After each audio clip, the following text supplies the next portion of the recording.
Morning, guys. My Ferrasci Protect Dog Training and Mr. Big Boy, who's pretty frisky this morning. Up, good. Couché, good. So what I'm sensing with him is he's starting to kind of mature to that next level.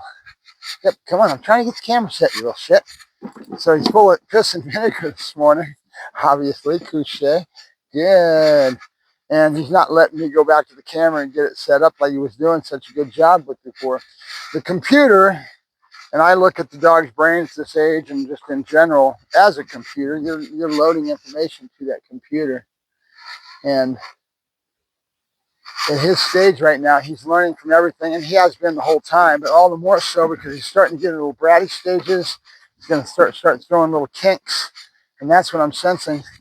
Yesterday, Couché, I clipped his nails, and I ended up clipping one nail too short, and it hurt him, and he didn't like that a bit. Good.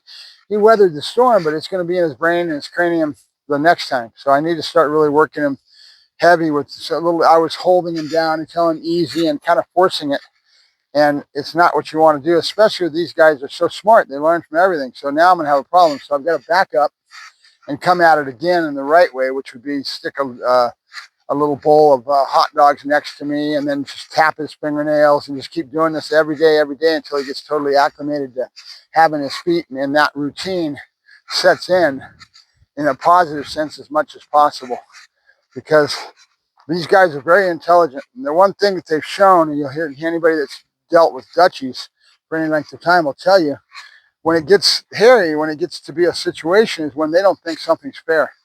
Right? And so right now I am writing to the computer in the way of regards to positive and negative and showing him the rules. And as long as I keep those rules there, they'll always be. But when I get and I forget it, like last night, I'm sitting there trying to and getting him through his fingernails, and I clipped one too low. Well, and I was kind of forcing the issue. I was holding him, telling him easy and that kind of thing. Nope. So I've got to go back up. But that's the sort of thing that gets you in trouble, is when you're not fair and they sense it is not fair, they're going to react to it, right? Good. So this is the relationship dynamic that I'm talking about. You've got to have dominance. You've got to have a certain relationship dynamic that says I'm the boss, and that's important to always have, especially with these guys, but you've got to be fair with it, and you got to teach them right and wrong. Nope, nope. Good. And it's how you do it. So I'm right away, I'm going, okay, wait a minute. I need to concentrate more and make sure that I don't make these mistakes that will cause a problem for the future. And then we have another factor. The new owner is going to come into his life. And so I'm going to keep the dog for probably a 90-day trial period, not trial period, listen to me, 90 days, which is 3 months, and develop him through that 3-month period, and we'll figure out where we're at the end of those 3 months. But it's all about my skill level and giving him what he needs with people, places, things, the whole program that's going to balance him and get him on the right foot. And then he'll be transferred to the owner, and I'll mesh the owner into the equation. So now we have to think about the owner's skill level and what she has to give. Yep, she does have dog knowledge. She says she's done some grooming, and she just loves the breed of the Dutch Shepherd. She's everything that I would want in a client, but we got to build our relationship with the client, because it's not just the dog, right? We've got to make sure that the client gets the best product by virtue of their education and their relationship build that they do with this dog, because the dog's going to be left with them. Not going to be with me for the rest of his life, right? So it's important that we do the right thing in that regard. So that's where my head's at right now. Let me get the camera set in the right way. I don't know if it is or not. Yeah, it is. Okay. All right. Yep. Come here. So what I wanted to do this morning is really concentrate on our explosion release, our waiting. Good. Nope. And then we're going to the sit. Right. We started that yesterday. Instead of the down position. Yep. Good boy. Good. And I like the fact he wants the food. Yep. The excitement level is a little different story. Yep. And we've got to start thinking about thresholds, like you saw me doing that sack work yesterday with the bite work. When you spiral him up, it's not hard to spiral a Dutchie up. You've heard me talking about it before. Keeping him calm and teaching him to go to that zero state is really important. because we're going to have to toggle down to that all the time and teach him to live in that as well as the spiraled state. If I just come at this and constantly, nope, be keeping him wound up and everything. I'll give you a good example. I had a dog in that now has been placed with an owner. He's doing pretty good, but when he first came to me, the original breeder was out there doing sack work, and they were the kids that were just putting them on a line and spiraling them up, and leaving there for a whole year with flirt poles and all that. And that's what they get into, with all teeth and nothing else. And they're not thinking about that. Dog's brain was so spun by the time he got to me, it wasn't even funny. The dog was all over the place. And it took me a good 3-4 months to get him to understand capping and to settle down to get his brain in the right spot, because his brain had been bounced around the walls like a ping pong ball. And with these breeds, you don't need it. I try to tell these kids, and they don't listen. They're getting into breeding the bull herders, and now we got a whole nother thing going on. And it's, why can't we just leave what's been bred for a purpose and keep it? And I mean, there's hundreds of years of going to breeding a dog like that. Good. I love what I see. Now he's in a down position, so let's do the sit. Again, we're talking about back to calmness, right? Yes. And time level. So let me see what I get with this.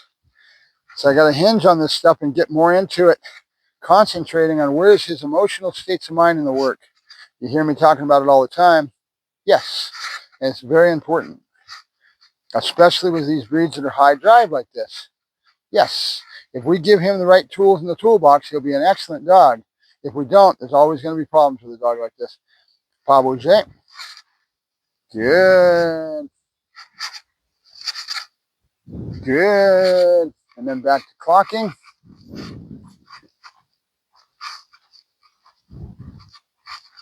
Good. With me. Good boy. Good. So I'm going to build on 2 or 3 different main behaviors. The with me is my heel. I need that. I need the sit. And now we're going into a sit versus a down a little bit. We're going to mix that in. Good. Mix up. It's real important because you got to keep him from being bored, right? I'm going to keep this up more longer. That's the challenge with that. I've got some learning to do. I'll start hanging around some other people that get into this focus heel and they're good at it. Tricky parts, they're busy too. Yep. I know everybody. I have the connections, but getting tied in with it's another story. Yep. Good. Pas bouger.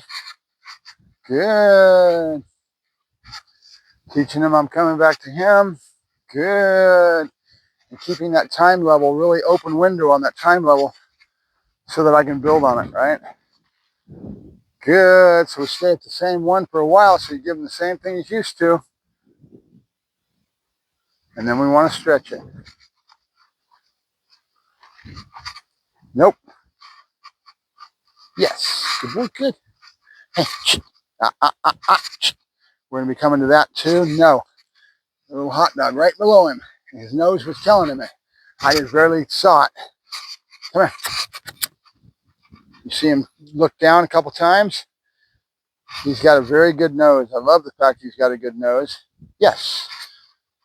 Now, I've got a young lady that's working with Elevated Canine. She's got a nose work company that she's put together and working through his place and then her place in Arizona. And she's doing a really good job with it. Nope. And one of the things that I haven't seen her market or go after in making people realize, and it's an important subject to talk about, is how much nose work can help dogs that have all kinds of problems, anxiety problems, all kinds of things. When you put the dog to work and give them a job, and especially with something that's so integral with their whole being as their nose, you can get rid of a lot of problems. You can mold it in and mesh it into a lot of behavioral aspects with problem dogs. And I haven't heard her talk about that. Good, yes. And that's something that she needs to think about, because there's a huge pet crowd out there, pet quality people that have problems with their dogs and their relationships that would be served, yes, through nose work. And then the owners get into having a cool hobby and get to do some nose work, and every dog has a nose. Yes. I'd like to see her accent that a little bit more. She's been accenting the science of and the high quality and where her brain goes as far as animal conditioning because she's a trainer. Yes, but the customer really is what matters. Just like right now, I'm thinking about the customer behind this dog, and I need to get to know the customer and what her needs are. How does she perceive dog training? What does she want out of the product that I have to offer? Yes, and every customer is different. Some customer may perceive it totally different and not really need it.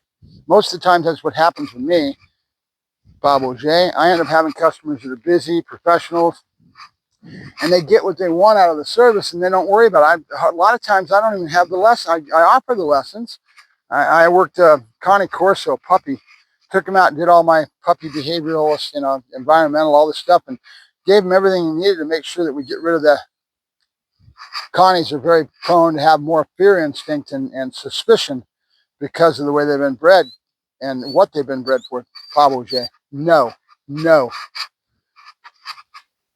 yes. And what they've been bred for, which is basically protecting courtyard, right, and closed-in areas.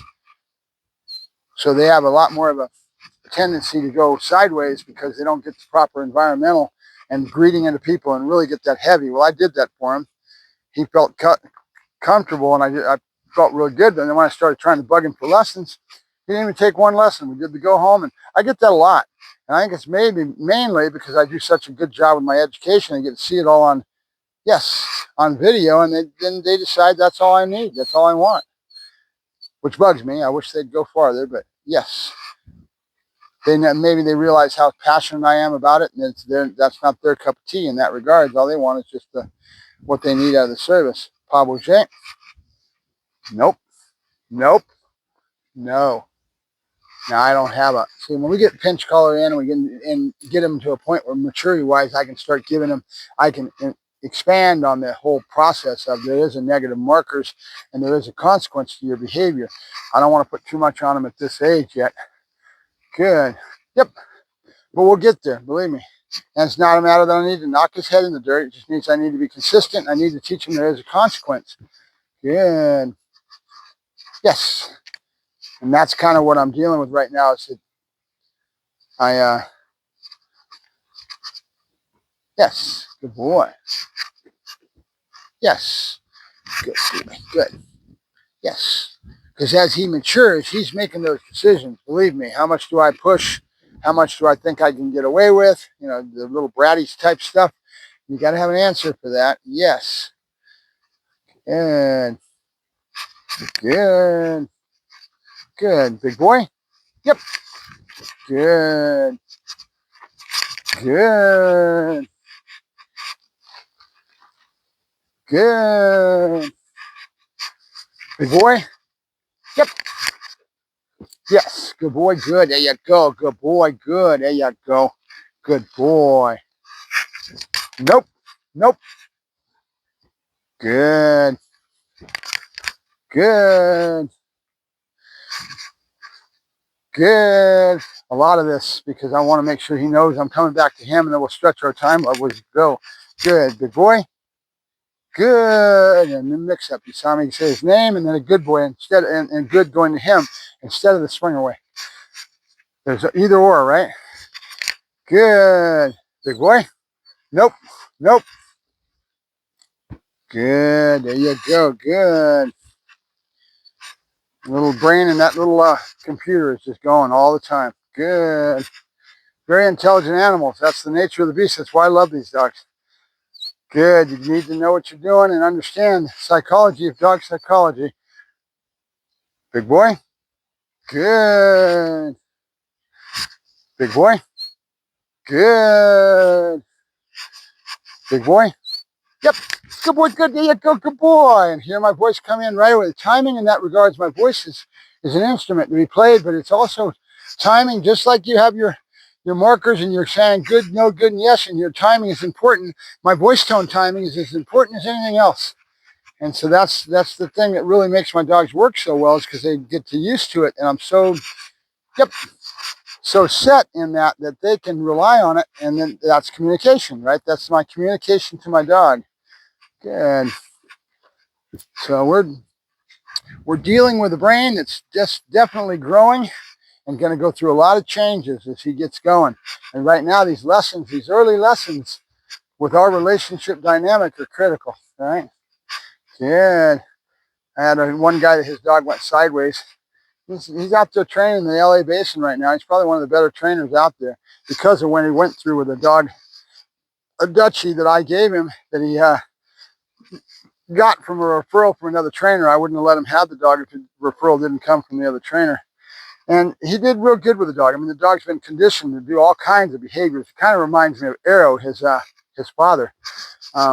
Arrow, the owner of Arrow, had such a huge vocabulary. That dog did everything. And then she stuck him in, and this guy did pretty much the same thing, to the point where you're working him so much vocabulary, so large, you end up putting the dog into a position of almost being human. But they can't be human. And now the dog's stuck in limbo because you've given him so much intelligence, so much vocabulary, and they're a dog.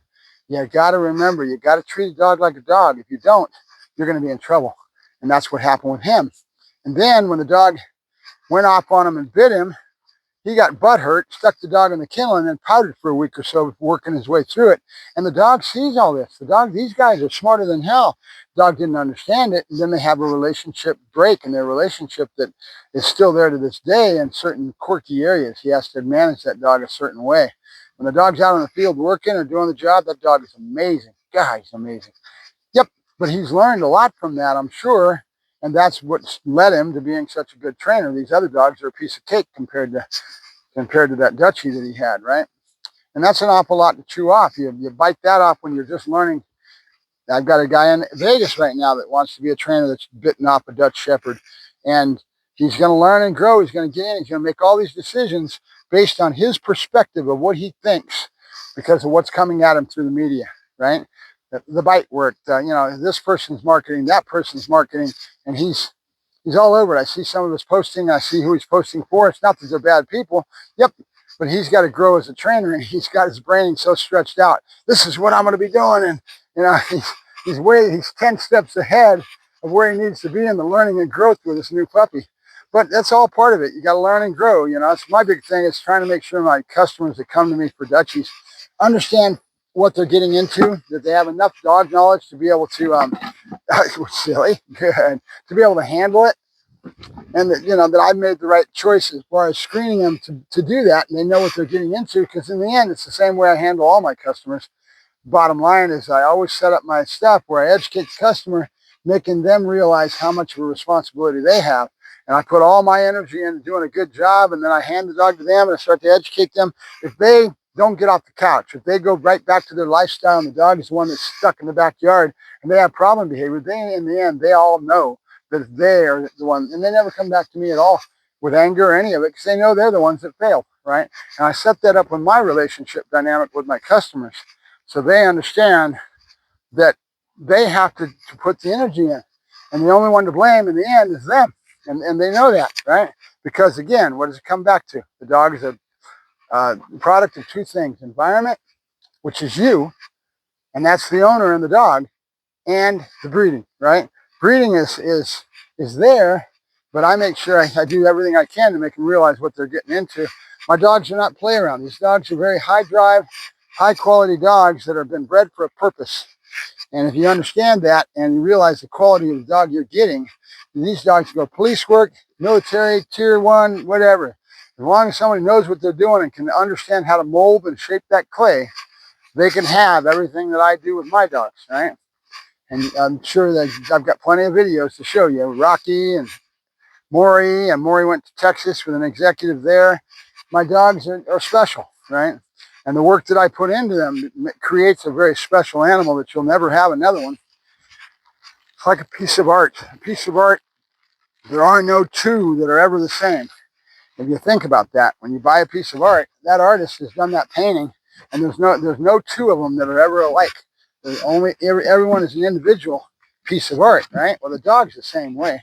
There is no two that are ever the same. They're always a little different. Good. Even though you have genetics and things that make this a Dutch Shepherd, and he is a Dutch Shepherd, there is no two that are ever alike, right? So that's why I look at it that way. How much is art and how much is science? And how much is just the pure bone conditioning of the animal in a science perspective, and then how much is art with my skill of being able to do what I do to mold and shape that clay into that piece of art. Well, I'm pretty good at creating art. So good. And that's what it's all about. Good. He's got this one wired. Now I need to hinge that into the sit. Yep. Good boy. Good. Nope. Good. Good. And get that tied in enough that he understands what I'm after, which is that I want the same thing he's giving me on that down. Nope. Nope.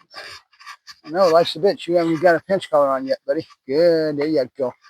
And that's what I'm looking at. Is my brain is already going to what I know is going to be going on. I've got to put the pinch on him, start showing him the consequences and things, and use it as a stimulus. When we use a pinch, we're not using it in the way of knocking the dog's heads off, but we are having something that allows us to make things a little uncomfortable. He puts his head to the ground. It's going to be tap, tap, tap, tap until he learns, and then there'll be a positive up top, and we'll keep doing that until he learns the answer is not to go to the ground, right? Yes. Good. Good. All right, we're going to end it right here, and I'll go into my play. I'm out of hot dogs. Almost out of hot dogs. Good. One more with this. It's perfect. I got just enough to end this on the right note.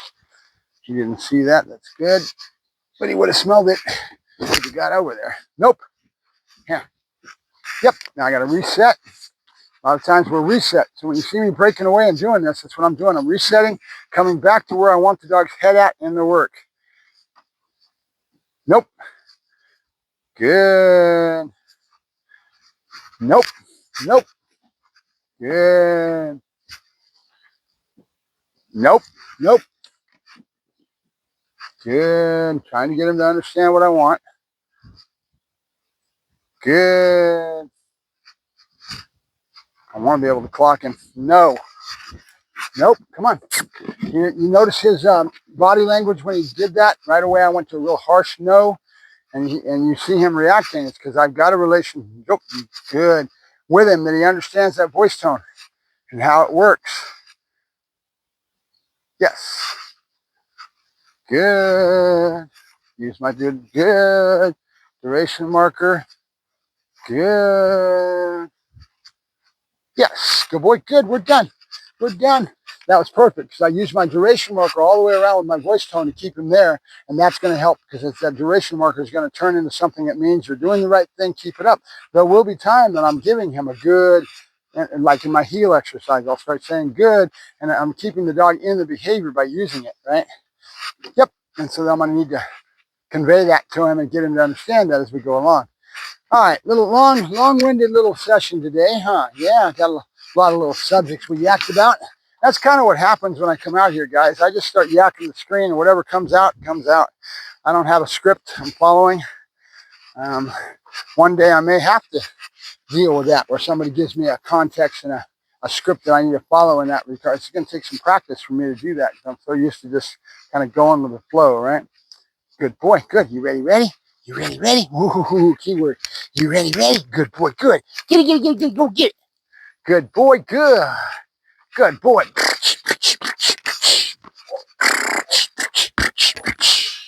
Good boy, good, yeah. You want to bite? I want to bite on that damn thing. I don't. There you go. Good. All right, out. Yes, good boy. Good. Yeah, good boy. Good. That's our boy. Good. He'll get better and better at this, and I'll be able to set into my two ball pretty easy. We'll be using all kinds of stuff on my two ball, huh? Yeah. Out. Yes, good boy. Good. Yeah. Good boy. Good. There you go. Good boy. Good. This will lead into my real emphasis on two ball later on down the line. Good. Out. Yes, good boy, good, yeah, good boy, good, there you go, good boy, good, out, yes, good boy, good, yeah. You notice the pause and the spring away? And where does that look like, right? A pause and that hesitation is happening in other places. So I'm using it here in the same way. Out, yes, good boy, good, yeah, good boy, good, there you go, good boy, good. And there's a reason that I do my spring away explosion release that I do, right? We're using the same kind of thing right here. Good, yeah. Good boy, good, good. I'm keeping him alive on my leg so he doesn't get used to just dropping right when he hits my leg. Out, out. Yes, good boy, good. Ah, there you go. Good boy, that was good. That's good, yeah. Good boy, that's good, yeah. Opposite side. He loses it, he gotta keep coming back. Oh, good boy, good. Good boy, good. Oh, good boy, good. That's a boy, good. Good, yeah. Good. Oh, you did it on your own. He knows it's coming. That's good, though. First sign of learning is anticipation. Good. Yeah, good boy. Good. That's why I'm trying to keep him into it. Good. Good. Big boy. Out. Out. Yes. Good boy. Good. Yeah, yeah, yeah, yeah, yeah. Hot. Good boy. All right, we're done. We'll keep growing the concept till we get it into him. But there's a reason for that explosion release. Now you see it all the time, whether you realize it or not. Decoys help with the training of the dog, and they do their part. But there is a certain flow pattern that happens in the work. And one of those flow patterns is when we ask for an out, the prey dies. The decoy always goes dead. And then right before it happens, he says out, and you wait for that out. You'll see it in sport all the time, where the decoy is dying. They may not even realize this is what they're doing to condition that out, right? Prey dies, go to the next one, right? Good, good. Those with enough experience out there, like Oscar, have already figured that out. Out, out. Yes, good boy, good. Yeah, we're done, buddy. We're done. You want to carry that back to the house, huh? You carry that back to the house. All right, you ready to eat? Oh, I got to do my done. I'm sorry. I've got to do the done, huh? Yeah, I do, huh? Yeah. All right. Out. All right, we're done. We're done. Good boy, done. And right away to the ground. I love the way this dog switched. He right away went to that. Good boy, we're done. Let's go eat. Come on, let's go eat. You hungry? Are you hungry? Let's go. All right, guys. Mark Brush, Quick Tech Dog Training signing off. Got to go in the house, feed this monster.